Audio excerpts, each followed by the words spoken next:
बहुत गंभीर मसला है।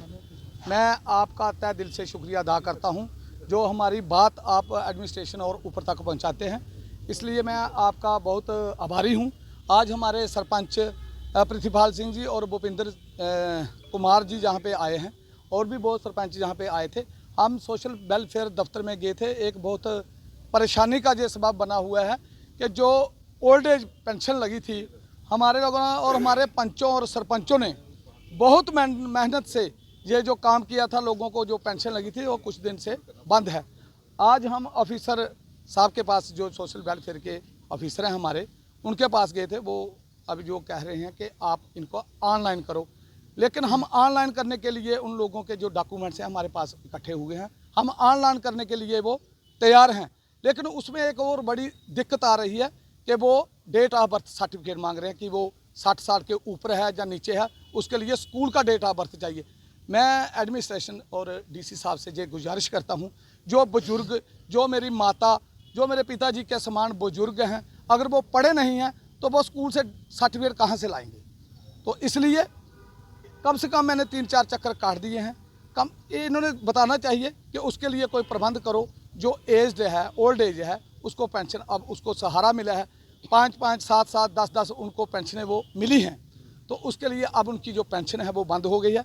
तो मैं एडमिनिस्ट्रेशन से कहना चाहता हूँ कि एक बोर्ड बनाओ, डॉक्टर का बोर्ड बनाओ, जो उसमें 3 डॉक्टर 4 डॉक्टर जितने भी डॉक्टर हैं वो डॉक्टर का बोर्ड बनाओ और उसमें फिक्सेशन कीजिए कि किस डेट को वो आकर चेक करें, जहाँ हम हॉस्पिटल में उनको बुजुर्गों को ले जाएंगे तो उनका बोर्ड बनना चाहिए। वो बोर्ड बताएगा कि इनकी उम्र 60 प्लस है या 60 से नीचे है। तो इसलिए आज हम जहाँ पे कम से कम 50 जो लोग हम जहाँ पर आए थे और 10-15 सरपंच भी आए थे, तो साहब तो मीटिंग पे गए थे। केंद्र में आपकी सरकार वहाँ बैठी है सरपंच साहब, और क्या आपने वहाँ तक बात पहुँचाई जी वाली? बिल्कुल, हमने ये आज से नहीं, हम 15-20 मेरे ख्याल में कंटिन्यू हमने 1 महीना हो गया ये बात पहुंचाते हुए। तो ये बहुत बड़ा मसला है। अब लोगों को पेंशन केंद्र सरकार ने ही दी है, ये किसी और सरकार ने नहीं दी है। अगर केंद्र सरकार ने दी है तो उस पर अभी जो बंद हो रही है तो उस पर ज़रूर ये मसला हमारा हल होना चाहिए, ये मसला सॉल्व होना चाहिए। क्योंकि जो बुजुर्ग हैं वो प्लेटफार्म पर बैठते हैं, बातें जगह जगह पर करते हैं, तो इसलिए वो सरकार की बातें करते हैं। तो ये मैं कहना चाहता हूँ, अब उनका वही सहारा है। बहुत से लोग ऐसे हैं जो अपनी पेंशन से अपना गुजारा करते हैं। तो मैं सरकार से यही गुजारिश करता हूं कि उनको जो पेंशन है वो उनकी दोबारा लगनी चाहिए और जो छोटा मोटा उनके डॉक्यूमेंट्स हैं वो हम देने के लिए तैयार हैं। सर डोगरी च गल करगा, मैं गल जरूर आखगा। मेरे सरपंच खजूरिया जी, सुदर्शन शेषना जी हटले दे सरपंच, मेरे उंदे कन्नै सरपंच और मेरे जेह्ड़े आए दे ग्रां दे मौजूद, मैं सारे लोकें दी तरफा और मैं ये गल जरूर आखगा, मेरे भरा ने आखी थी सरपंच साहब ने गल, बड़ी गंभीर मसला है। मसला यह है कई लोग ऐसे न जेह्ड़े बजुर्ग साढ़े जिंदी कोई इनकम ऑफ सोर्स नहीं है, इनकम ऑफ सोर्स कोई नहीं है, जेह्ड़ा 70 साल 80 साल का ध्याड़ी तो कोई लाई नहीं सकता बेचारा, वो ध्याड़ी लाने के काबल नहीं, कुत्थै जा बेचारा ध्याड़ी लान। उनेंगी ऐसे लोग गरीब लोग न साढ़े जिनेंगी सहारा कोई नहीं, नहीं अपने पुत्रें सहारा तो नहीं कुसै सहारा। और कई लोग ऐसे भी हैं जिन्हें बक्ख करी दित्ते, बुड्ढे बेचारे छड़े बुड्ढे न, उन्हें पेंशन लगी होंगे सिगरट बीड़ी तम्बाकू तो रुट्टी का खर्चा चला दे।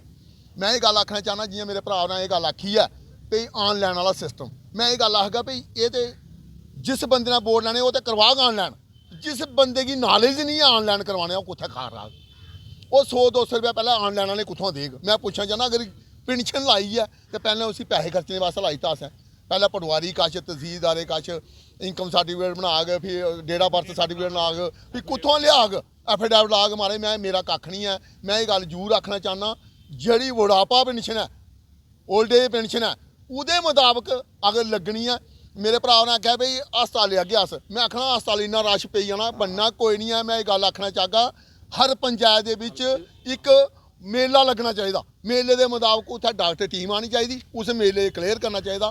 पिंड का सरपंच हो, पैंच हो, लंबरदार हो, सारे लोग कट्ठे होन, ये महाराज इहदी एज है जां नहीं है, डॉक्टर भी क्लीयर करके इहदी एज है जां नहीं है, इस लायक लैने दा है जां नहीं है। दूआ नंबर हूँ जिन बंदे फार्म पर जिहदी पेंशन लगी अज बंद होई, वो तो हाहाकार लगी पेदा करन, हूँ इ'यां नां लगी पेदा लैन, महाराज मेरी पेंशन बंद होई, मैं कुत्थै जाना, महाराज मैं कुत्थै जाना, वो आखदा महाराज मेरी पेंशन खाला फलाने बंद कराई ओड़ी। इ'यां नहीं आखदे पेंशन बंद होई, होई सकदा आखन नहीं वो फलाने बंदे बंद कराई ओड़ी, ये भी सिस्टम चला एक।